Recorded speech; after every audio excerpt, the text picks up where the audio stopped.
ರೀಸೆಂಟಾಗಿ ನೀವು ಸೋಷಿಯಲ್ ಮೀಡಿಯಾದಲ್ಲಿ ನೋಡಿರ್ಬೇಕು, ಕೆಲವೊಬ್ರು ಟೈಲರಿಂಗ್ ಮಾಡೋರಿಗೆ ಈ ಥರ ಗೋಪ್ರೋ ಕ್ಯಾಮ್ರಾ ಆಗಿರ್ಬೋದು, ಮೊಬೈಲ್ ಆಗಿರ್ಬೋದು ಇಟ್ಟು ಅವರು ಯಾವ ಥರ ಮೂವ್ಮೆಂಟ್ ಮಾಡ್ತಾರ ಅಂತಂದೇಳಿ ಅದನ್ನೆಲ್ಲ ಟ್ರ್ಯಾಕ್ ಮಾಡಿಕೊಂಡು ಅದ್ರ ಮುಖಾಂತರ ಅವರು ಎಐಗೆ ಶಿಫ್ಟ್ ಮಾಡಬೇಕು ಅನ್ನೋದು.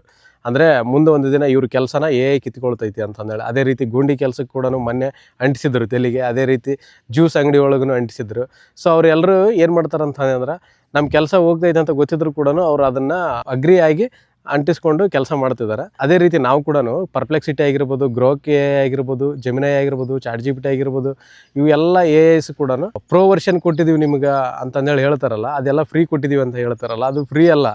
ಅವರು ಟ್ರೈನ್ ಮಾಡ್ತಿದ್ದಾರೆ, ತಮ್ಮ ಏನ ಟ್ರೈನ್ ಮಾಡ್ಕೊಳ್ಳೋದಕ್ಕೆ ನಮ್ಮನ್ನು ಬಳಸ್ಕೊತಿದ್ದಾರೆ. ಅದು ನಮ್ಗೆ ಅರ್ಥ ಆಗ್ತಿಲ್ಲ. ಅವ್ರಿಗೆ ಆ ಥರ ಪ್ರಾಬ್ಲಮ್ ಆದರೆ ನಮ್ಗೆ ಈ ಥರ ಪ್ರಾಬ್ಲಮ್ಮು. ಮುಂದೆ ಒಂದು ದಿನ ಅವರು ಏನ ಟ್ರೈನ್ ಮಾಡೋದಕ್ಕೆ ನಮ್ಗೆ ಈ ಥರ ಫ್ರೀಯಾಗಿ ಕೊಟ್ಟು ಚೆಕ್ ಮಾಡ್ತಿದ್ದಾರೆ ಅವರು. ಆ್ಯಕ್ಚುಲಿ ಇದು ಅವ್ರಿಗೆ ಯೂಸ್ ಆಗೋಕ್ಕೆ ಅಷ್ಟೇ, ನಮಗಲ್ಲ. ಅವ್ರೇನು ಟ್ರಸ್ಟ್ ನಡೆಸ್ತಿದ್ದಾರೆ ನಮಗೆಲ್ಲ ಫ್ರೀಯಾಗಿ ಕೊಡೋದಕ್ಕೆ. ಇಷ್ಟೆಲ್ಲ ಯೂಸ್ ಮಾಡಿರ್ತೀವಿ. ಸೊ ಒಬ್ಬ ಮನುಷ್ಯ ಈ ಥರ ಎಲ್ಲ ಯೂಸ್ ಮಾಡಿಕೊಂತಾನ ಅಂತಂದೇಳಿ ಗೊತ್ತಾದ್ಮೇಲೆ ಅವರು ಅದಕ್ಕೆ ಚಾರ್ಜ್ ಮಾಡ್ತಾರೆ ಮುಂದೊಂದು ದಿನ ಅಷ್ಟೇ.